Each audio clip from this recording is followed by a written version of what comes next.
हर महादेव, श्री शिवाय नमस्तुभ्यम। दोस्तों, आज मैं ये शिव महापुराण की मेरे पास किताब है, तो मैंने कहा कि चलो आज आप सबको भी पढ़ के सुनाया करूँगी। तो मैं क्या करूँगी, इसका डेली एक पाठ करेंगे अपन लोग।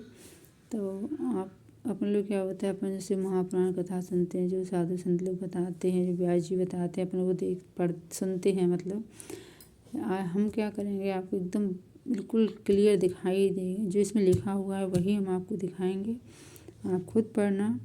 और डेली हम आपको एक एक पार्ट डेली इसका करेंगे। जहाँ कुछ पार्ट इसमें बहुत छोटे हैं, कुछ पार्ट बड़े हैं। तो आप खुद देखना। मैं तो पढ़ूँगी, आप खुद भी पढ़ सकते हैं।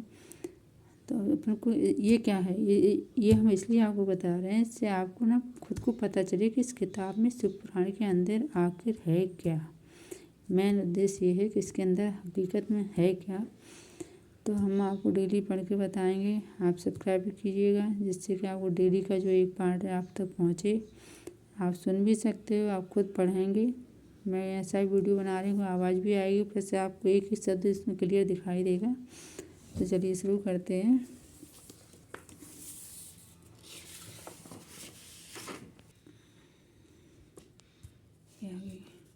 शिव महापुराण महात्मा। दोस्तों, अगर आप शिव महापुराण वैसे ही पढ़ रहे हैं या सुन रहे हैं तो कोई दिक्कत नहीं है। लेकिन आप दिल से सुन रहे हैं, आपकी कोई मन्नत है, उसके लिए अगर आप इसको डेली पढ़ेंगे तो आप मेरे कहने से आप क्या करिए, थोड़े से चावल हाथ में ले लेना।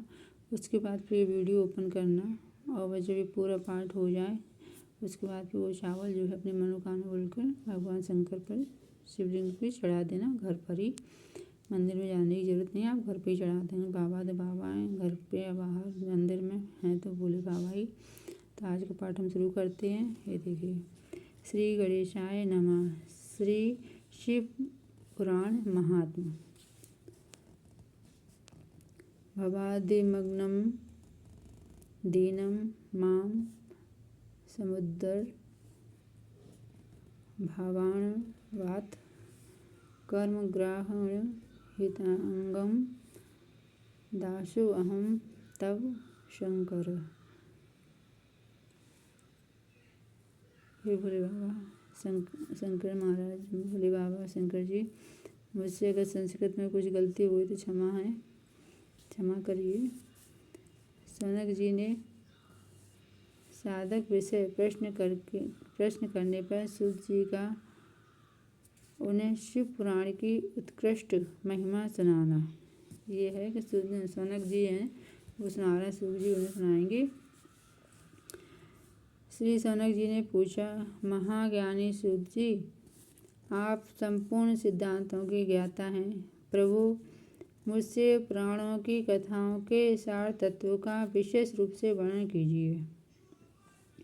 ज्ञान और वैराग सहित भक्ति से प्राप्त होने वाले विवेक की बुद्धि कैसे होती है तथा साधु पुरुष किस प्रकार अपने काम, क्रोध आदि मानस विकारों का निवारण करते हैं। इस घोर कलिकाल में जीव प्राय आसुर स्वभाव के हो गए हैं। उस जीव समुदाय को शुद्ध देवी संपत्ति से युक्त बनाने के लिए सर्वश्रेष्ठ उपाय क्या है? आप इस समय मुझे ऐसा कोई वास्तव साधन बताइए जो कल्याणकारी वस्तुओं में भी सबसे उत्कृष्ट एवं परम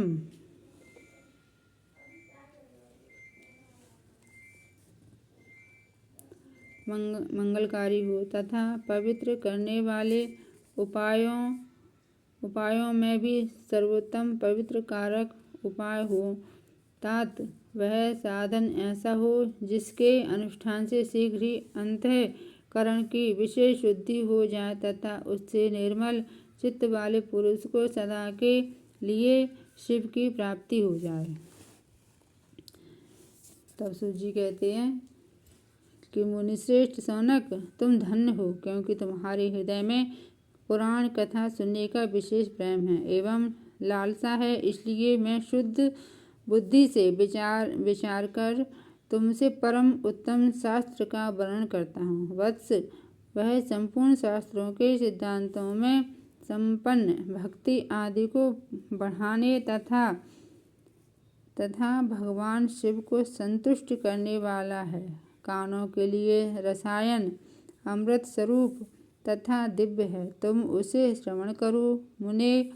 वह परम उत्तम शास्त्र है शिव पुराण, जिसका पूर्व काल में भगवान शिव ने ही प्रवचन किया था। यह काल रूपी सर्प से प्राप्त होने वाले महान त्रास का विनाश करने वाला उत्तम साधन है।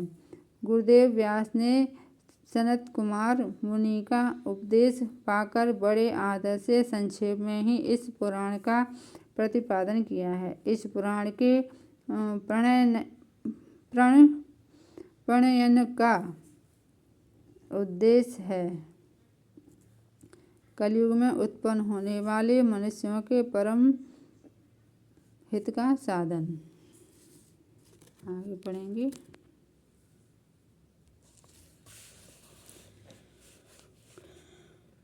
यह शिव पुराण परम उत्तम शास्त्र है। इसे इस भूतल पर भगवान शिव का वाङ्मय स्वरूप समझना चाहिए और सब प्रकार से इसका सेवन करना चाहिए। इसका पठन और श्रवण सर्व साधन स्वरूप है। इससे शिव भक्ति पाकर श्रेष्ठतम स्थितियों में पहुँचा हुआ मनुष्य शीघ्र ही शिव पद को प्राप्त कर लेता है। इसलिए संपूर्ण यत्न करके मनुष्यों ने इस पुराण को पढ़ने की इच्छा की है अथवा इसके अध्ययन को अभीष्ट साधन माना है। तो देख रहे हैं आप लोग, इसका अध्ययन करना भी बहुत अच्छा है। मतलब आप घर पे ही कर सकते हैं, कोई ऐसा नहीं कि आप किसी संतों को बुला के करें, पंडितों को बुला कर करें, नहीं, आचार्य को बुलाने की जरूरत नहीं, आप घर पर भी इसका अध्ययन कर सकते हैं। दिखाया ना इसमें, इसके अध्ययन को अभीष्ट साधन माना है। इस तरह इसका प्रेम पूर्वक श्रवण भी संपूर्ण मनोवांछित फलों को देने वाला है। इसलिए हम आपसे कह रहे हैं कि अगर आपकी कोई मन्नत है तो आप चावल लेकर बैठ सकते हैं, अक्षत, और भगवान शंकर पर चढ़ा सकते हैं, क्योंकि ये देखो इसमें लिखा है।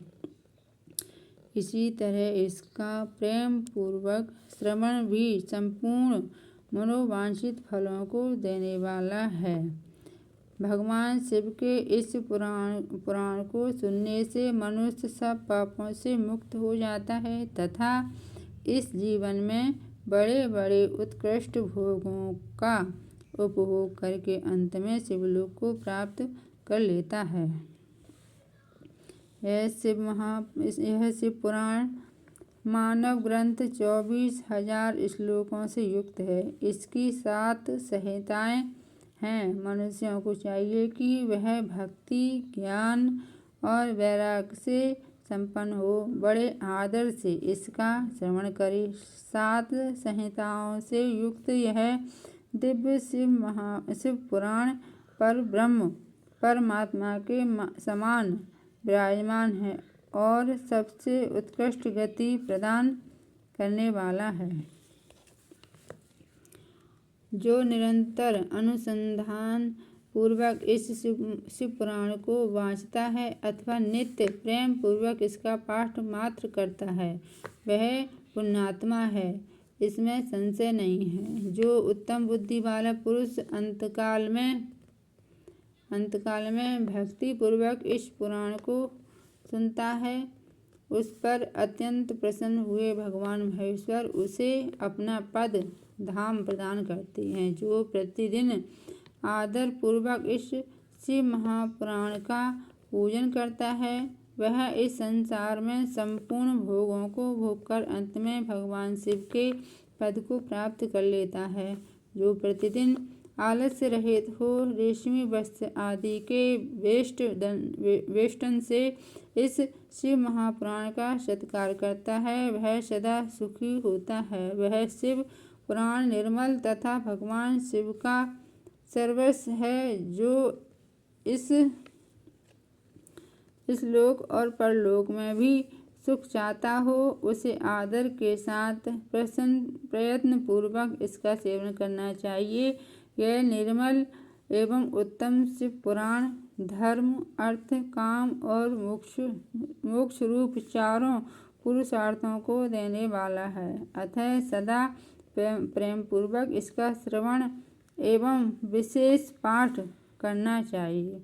वो शंकर भगवान की जय। तो दोस्तों आप लोग सब्सक्राइब कीजिएगा। ये मैंने आज पढ़ा है। अब कल का अपना ये रहेगा, ये टॉपिक है इसका। शिव पुराण के श्रवण से देवराज को शिवलोक की प्राप्ति तथा चंचला का पाप से भय एवं संसार से वैराग्य। तो इसको हम कल पढ़ेंगे। आप सब्सक्राइब कीजिएगा। अच्छा हो तो लाइक और अपने दोस्तों को शेयर करना, अपनी बहनों को शेयर कर देना, भाभीयों को शेयर कर देना। अगली वीडियो में हम फिर मिलेंगे। सबको राधे राधे। श्री शिवाय नमस्तुभ्यं। शिव शक्ति की जय हो। हर हर महादेव।